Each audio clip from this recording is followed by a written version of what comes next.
الحمد لله الذي لا يحويه مكان ولا يجري عليه زمان، لا يفنى ولا يبيد ولا يكون إلا ما يريد. وأصلي وأسلم على سيدنا محمد وعلى إخوانه النبيين والمرسلين وعلى آل بيته الطيبين وأصحابه الطاهرين وأزواجه الطاهرات أمهات المؤمنين. وبعد، فإلى من يرى أن التفرق بالحق خير من الاجتماع على الباطل، إلى الذين يعرفون الرجال بالحق ولا يعرفون الحق بالرجال، إلى هؤلاء جميعا أقول: لقد ظهر منذ زمن شخص يقال له يوسف القرضاوي، وهو بالأساس ينتمي للحزب المسمى الإخوان المسلمون، ذلك الحزب الذي جر بلاء عظيما على الأمة. وقد سجن القرضاوي في سبيل أفكار هذا الحزب، ثم استقر بقطر وراح يتفاقم خطره ويتعاظم شره بفتاوى ما أنزل الله بها من سلطان، فاعتبر المرجع الأول للإخوان في العالم، وراح ينعق بأفكارهم وأضاليلهم، وشارك في تأسيس عدة مصارف تسمى إسلامية، وهي في الحقيقة مشبوهة، ولا سيما ما يسمى ببنك التقوى في جزر البهامس، الذي له يد في تمويل العمليات الإرهابية المذمومة.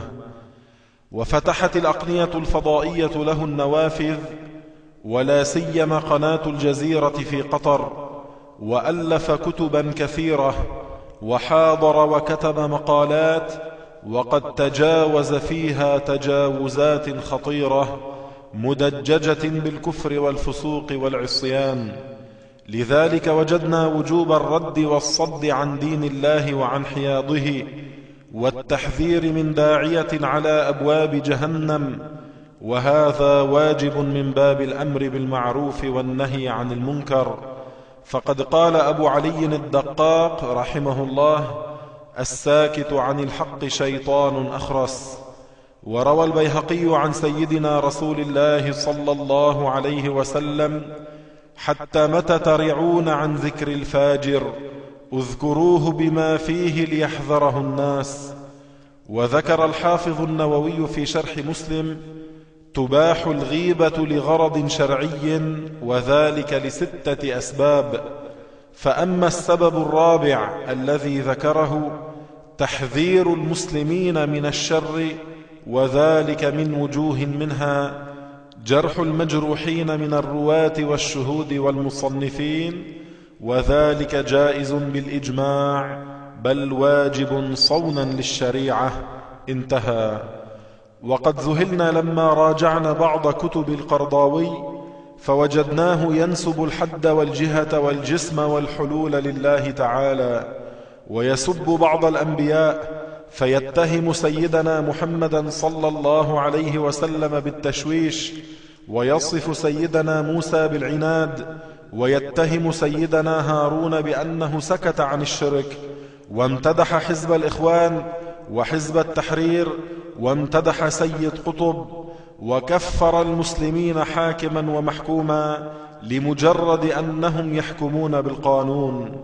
فانظر إلى هذا التحكم والتجرؤ على دين الله تعالى، فقد كفر الزاهدين، وأنكر الإجماع، وحرم تقليد المذاهب، وادعى الاجتهاد، وذم الفقه الإسلامي ذما شديدا، ودعا إلى فقه جديد سماه فقه المرحلة، وهو في الحقيقة منهج حزب الإخوان.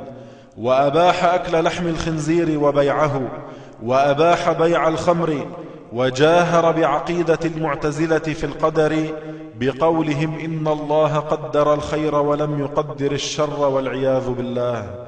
وامتدح اليهود، وأجاز إعطاء فقرائهم من الزكاة، وأجاز للمرأة الكتابية التي أسلمت أن تبقى تحت زوجها الكتابي، وقال إن سيدنا محمدا صلى الله عليه وسلم يخطئ بالتشريع، وقال إن النار تفنى والعياذ بالله تعالى. لذا فإننا نتوجه إلى دولة قطر وإلى حكامها وشعبها أن ينبذوا هذا الرجل الموبوء الضال المضل، وأن لا يمكنوه من منابر الإعلام، ولا سيما قناة الجزيرة التي تدعو إلى ممارسة الديمقراطية، ولكنها للأسف أثبتت أنها طرف مع القرضاوي، وكان لزاما عليها أن تدعوه إلى مناظرة جادة وهادفة مع خصومه، وأن تنحيه لأنه يضيق صدره بالمشاهدين الرادين عليه ويتهرب منهم. كيف تؤوي دولة كقطر إنسانا يمتدح ويمجد الإرهابيين التكفيريين، ويقول عن الذين سفكوا الدماء في العالم العربي إنهم غيورون على الدين وإنهم إخواننا، ويقول في الإمارات داعيا: اللهم انصر إخواننا المجاهدين في مصر والجزائر، فجعل أكبر مجرمي هذا العصر مجاهدين. نأمل من أمير قطر أن يعيد النظر بوجود هذا الوباء الخطير والشر المستطير قبل خراب أكبر من هذا. وأدعو علماء المسلمين ومشايخهم ومثقفيهم وطلبة العلم وأولي الأمر أن يتصدوا للرد على القرضاوي ولأمثاله ممن نصبوا أنفسهم على رقاب الأمة زورا وبهتانا. ونسأل الله تعالى أن يقينا شر القرضاوي وأن يعيذنا منه ومن أمثاله. وآخر دعوانا أن الحمد لله رب العالمين.